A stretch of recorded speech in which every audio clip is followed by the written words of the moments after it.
Hi friends, welcome to trend of media. பார்க்க போனால் தனுஷனாவோட direction 4 film வந்து பார்த்தீங்கன்னா அப்டேட் வந்து வெளியாக இருக்குது. ஸோ ஏற்கனவே வந்து நம்ம சொல்லியிருப்போம், அருண் விஜய் சார் வந்து பார்த்தீங்கன்னா தனுஷனாவோட டேரக்ஷன் 4 வந்து பார்த்தீங்கன்னா ஆன்டகனிஸ்ட்டாக வந்து ப்ளே பண்ணுறாங்க. லைக் ஒரு முக்கியமான ரோலை வந்து பார்த்தீங்கன்னா வில்லத்தனமாகவும் பயங்கரமாக ப்ளே பண்ணுவார் அப்படின்னு நம்ம சொல்லியிருப்போம்.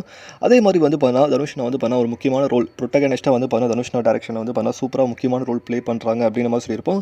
ஸோ இப்போ வந்து பார்த்தீங்கன்னா ரீசெண்டாக ஒரு ஃபேமஸான ஒரு நடிகர் வந்து ஜாயின் பண்ணிட்டாரு. அசோக் செல்வன் சார் வந்து பார்த்தீங்கன்னா அவர் வந்து பார்த்தீங்கன்னா இணையதாக தகவல் வெளியாக இருக்குது. ஸோ அவர் வந்து பார்த்தீங்கன்னா முக்கியமான கதாபாத்திரத்தில் வந்து பார்த்தீங்கன்னா ஒரு பைவட்டல் ரோலை வந்து ப்ளே பண்ண போகிறாங்க அப்படின்ற விஷயத்தை வந்து பார்த்தீங்கன்னா ட்ராக்கர் அமுதாபாதி அவர்கள் ஷேர் பண்ணியிருக்காங்க. ஸோ இந்த படம் வந்து பார்த்தீங்கன்னா கிட்டத்தட்ட வந்து பார்த்தீங்கன்னா 120 கோடி பட்ஜெட்டில் வந்து பார்த்தீங்கன்னா உருவாகுது. ஸோ இந்த படத்தை யார் ப்ரொடியூஸ் பண்ணுறாங்க பார்த்தீங்கன்னா ஆகாஷா அவர்கள் வந்து பார்த்தீங்கன்னா ப்ரொடியூஸ் பண்ணுறாங்க அப்படி தகவல் வெளியாக இருக்குது. ஸோ யோசிச்சு பாருங்கள், தனுஷனாவும் அதே மாதிரி ஆன்டகனிஸ்ட்டாக வந்து பார்த்தீங்கன்னா நம்ம அருண் விஜய் சாரும் அதுக்கப்புறம் வந்து பார்த்தீங்கன்னா அசோக் செல்வன் இவங்க 2 பேரும் வந்து பார்த்தீங்கன்னா தரமான நடிகர்கள் சொல்லலாம். ஸோ 2 பேருமே தரமான நடிகர். தனுஷ்னா வந்து பார்த்தா அசுரத்தனமான நடிகர். ஸோ 3மே ஒரே ஃப்ரேமில் வரும்போது பயங்கரமாக இருக்கும். படம் வந்து பெரிய பட்ஜெட் வேறு. தனுஷ்னாவோட டேரக்ஷன்னா மிகப்பெரிய பட்ஜெட்டில் 120 கோடி கிட்ட வந்து பட்ஜெட் இன்வெஸ்ட் பண்ணுறாங்க.